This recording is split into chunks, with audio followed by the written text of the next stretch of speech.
So it's a pleasure to be here today to discuss a little bit further my entry in the Civilian Security Challenge. As program officers in the J family working to advance civilian security worldwide, I think for all of us we recognize the fact that violence is not cultural, that insecurity is not cultural, but that violence and insecurity can have a profound impact on the culture. To give you an example, an Afghan woman who we support, who runs a shelter in Afghanistan, told me, "Jennie, my own mother had more freedoms than I do. In the 1970s, she said, she remembers, I saw women driving public buses in Afghanistan, but today my own son won't let me drive my own car."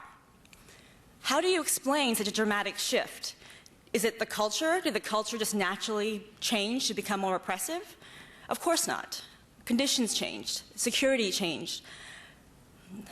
And those conditions and the change in security shaped the way that people made choices for themselves and for their families. And that's why civilian security is so important. Because where it exists, it enables there to be a space for people to move their culture forward. And in Afghanistan, what we've seen is that women in particular have been very effective at taking advantage of this opportunity. So when I talk about civilian security, I don't just mean police and helicopters and law enforcement. I don't just mean physical security, although that's very important. What I'm talking about is something broader.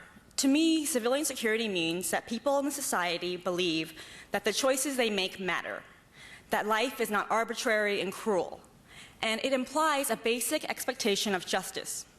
And in the case of Lal Bibi, I'm pleased to say that the system worked for her, that people came together, government and civil society came together and protected her. I can also tell you that for every Lal Bibi whose case was reported in the New York Times and received international media attention, there are 100 women like her that our programs support. So to conclude, I'll tell you about one of these women, or a girl really. Her name is Arzo. She's 13 years old, and earlier this year she was kidnapped and taken to Kunduz province, where she has no family and no connections.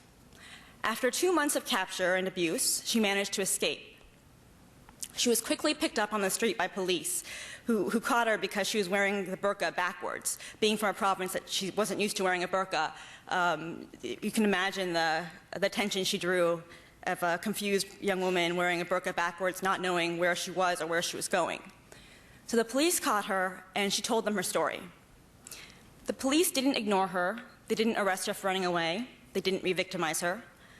They took her to a shelter that we support in Kunduz province, the same shelter that helped Lal Bibi. Then the police, the shelter, and the hospital worked together to catch the kidnapper. After treating her injuries, the hospital let the kidnapper know that they had Arzo waiting for her. When the kidnapper came to pick her up, the police were there ready to arrest him. After that, the legal aid team at the shelter provided Arzo and her family with support to file charges against the kidnapper. The case went to trial, and he was sentenced to 8 years. The sentence was appealed, as sentences often are in Afghanistan, and upon appeal, he was sentenced to 10 years. So then they stopped appealing. But to me, that is a prime example of how civilian security, what it looks like when it works. It's when a government and civil society come together to protect their own people. And in Afghanistan, in this case, in doing so, they not only advance security for themselves, they not only advance women's rights, but they undermine extremists who wish to take Afghanistan back to the era of the Taliban. And I know that for all of us in the J family of bureaus, that is a goal that we can support with our programs looking towards the transition and beyond. Thanks so much.